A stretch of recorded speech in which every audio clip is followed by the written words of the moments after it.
activate the Spin Around All option to lock the model at the center of the 3D environment. Zoom in on the model, moving the mouse forwards while keeping the left mouse button pressed. Zoom out from the model, moving the mouse backwards while keeping the left mouse button pressed. Orbit around the model, moving the mouse with the right button pressed.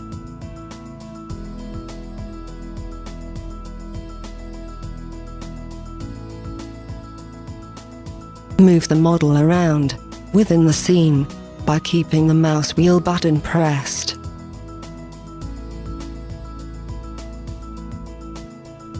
Disable the Spin Around All feature to set the observer's view. Now move the observation point in relation to the model using the mouse wheel button.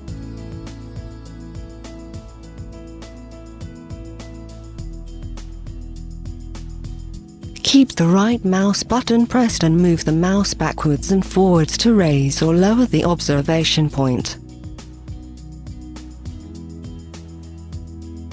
By moving the mouse from one direction to the other, you can look to the left or the right